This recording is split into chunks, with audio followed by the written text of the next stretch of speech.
അങ്ങനെ പടക്കടകുദാഹവ എന്തൊക്കെ മേളമായിരുന്നു. പാട്ട്, ഡാൻസ്, കൂത്ത്. എനിക്കപ്പോഴേ തോന്നി ടമാർ പടാർ എല്ലാം കത്തിച്ചാമ്പലാവൂന്ന്. ഞാനിതുവരെ ആരോടും പറയാത്തൊരു രഹസ്യമുണ്ട്. കേരളം അറിയാത്ത രഹസ്യം, ഇന്ത്യ അറിയാത്ത രഹസ്യം. ഇനി ഞാനത് മറച്ചു വെക്കുന്നില്ല. എനിക്ക് ദുബായിൽ കറവപ്പണിയായിരുന്നു. കറവപ്പണി പശുവിനെ അല്ല, ഒട്ടകത്തിനെ. 100 കോല് പൊക്കമുള്ള ഒട്ടകത്തിനെ ഒരു വെയിലത്ത് കൈയെത്തിച്ച് കറന്ന് ഞാനുണ്ടാക്കിയ കാശ. എല്ലാ മലയാളികളും ഈന്തപ്പഴം നിന്ന് രസിക്കുമ്പോ നിങ്ങളൊക്കെ ഇത്രക്ക് ഇഷ്ടമുള്ള റോബസ്റ്റ് പഴം നിന്ന് വിശപ്പടക്ക് ഞാനുണ്ടാക്കിയ കാശ. ഞങ്ങൾ ജീവിച്ചിരിപ്പുണ്ടെങ്കിൽ അതിനു മുമ്പ് ഈ ടാക്സിക്കാരൻ എന്റെ ജീവൻ എടുക്കും. മദ്രാസി, നിന്റെ മാത്രമല്ല എല്ലാത്തിന്റെയും ജീവൻ ഞാൻ എടുക്കും. നിങ്ങൾക്കൊന്നും എന്നെ കുറിച്ചൊരു ചുക്കും അറിയില്ലടാ. ബോംബെ തെരുവിൽ ചീറിപ്പാഞ്ഞു നടക്കുന്ന വെടികുണ്ടകൾക്കിടയിൽ ടാക്സി ഓടിക്കുന്നവനാണ് ഞാൻ. എന്റെ ടാക്സി കൂലി പറ്റിക്കാവുന്ന ഒരു തെണ്ടി കരുതണ്ടടാ. സംസാ, ഞാൻ മേടിച്ചിട്ടേ പോവൂ.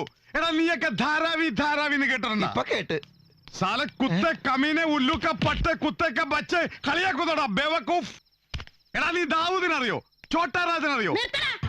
ഇവിടെ പടക്കക്കടയും കത്തി പെണ്ണിന്റെ കല്യാണം മുടങ്ങുമെന്നോർത്ത് ചങ്കരിഞ്ഞിരിക്കാ പിള്ളേര്. അപ്പോൾ അവന്റെ ഒരു കഥാപ്രസംഗം. തള്ളേ, ഈ ധാരാവി ധാരാവിന്ന് കേട്ടിട്ടുണ്ടോ? നീ ഊച്ചാളി ഊച്ചാളിന്ന് കേട്ടിട്ടുണ്ടടാ പരട്ടെ. നിന്റെ ധാരാവി എനിക്ക് ഇതാടാ ഇത്. നീ ഇതുവരെ കണ്ട എന്റെ മുഖം ഉണ്ടല്ലോ, അത് ഡീസന്റ് മുഖം.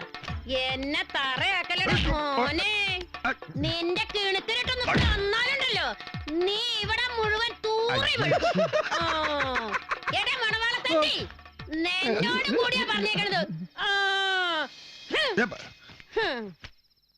മിസ്റ്റർ കരൺജി, ആക്ച്വലി പടക്ക കമ്പനി എങ്ങനെയാ കത്തിയത്?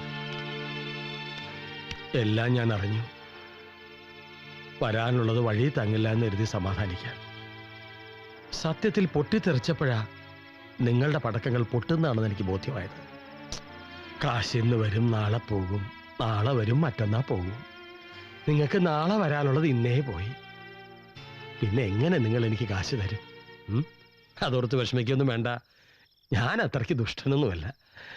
കാശ് കിട്ടുന്ന മറ്റൊരു പെണ്ണിനെ ഞാൻ എൻ്റെ ചെക്കന് വേണ്ടി നോക്കിക്കൊള്ളാം. വരട്ടെ.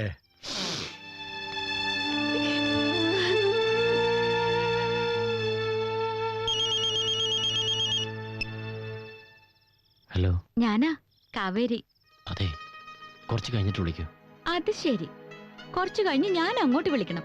എന്നാലും ഇങ്ങോട്ട് വിളിച്ച് പറയില്ലല്ലേ ഫോൺ എപ്പ തരൂന്ന്? തന്നേക്കാം. എനിക്കെന്തിനാ തന്റെ ഈ... എന്താ പെട്ടെന്ന് സ്വരം മാറിയേ? അതാ പറഞ്ഞത്, കുറച്ച് കഴിഞ്ഞിട്ട് വിളിക്കാൻ. ആഹാ, അങ്ങനെ തന്റെ സൗകര്യം നോക്കി വിളിക്കാനൊന്നും എനിക്ക് പറ്റില്ല.